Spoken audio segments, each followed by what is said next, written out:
এখনও সুযোগ পেলেই ক্যাম্পাসে চলে যাই।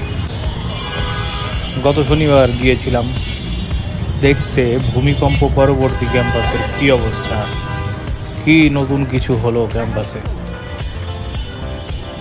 কিন্তু সেই পুরনো ঝরা পাতা, যেটা আসলে আমার ভালো লাগে। নীলক্ষেতের সাইড দিয়ে ঢুকেছিলাম, তাই মহসিন হলের মাঠের সামনে দিয়ে যাব, এটাই স্বাভাবিক। বিকেলবেলার এই রাস্তার সৌন্দর্যই আলাদা। একটু দাঁড়িয়ে ফুটবল খেলা দেখলাম মহসিন হলের মাঠের, পুরনো দিনের স্মৃতিচারণ। এই মাঠে আমরাও অনেক খেলেছি। সেই ঐতিহাসিক বটগাছ, সিনেট ভবনের সামনের রাস্তাটা, সোজা হেঁটে গেলে সূর্যসেন হল।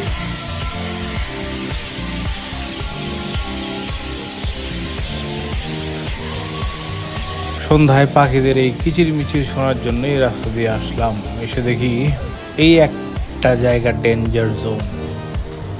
আমাদের বিজনেস ফ্যাকাল্টির বিজনেস লেখাটা নষ্ট হয়ে গেছে। এটা অবশ্যই ভূমিকম্প ইফেক্ট না, আগে থেকেই নষ্ট। অপরাজেয় বাংলা আর অপরাজেয় নেই, রং টং উঠে গেছে একদম অযত্নে, অবহেলায়। সেন্ট্রাল লাইব্রেরি, ঢাকা বিশ্ববিদ্যালয়ের আর কি, হাকিম চত্বর, সুপার নুডলসের কথা মনে পড়ে গেল।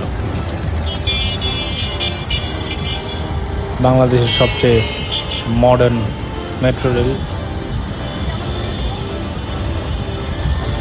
রাজু ভাস্কর্যেরও একই অবস্থা, রংটা উঠে গেছে একদম। একা একাই ঘুরে ফিরে স্মৃতিচারণ করে ফিরছি বাড়িতে। এই আরেকটা নতুন জিনিস দেখলাম ক্যাম্পাসে শাটল বাস।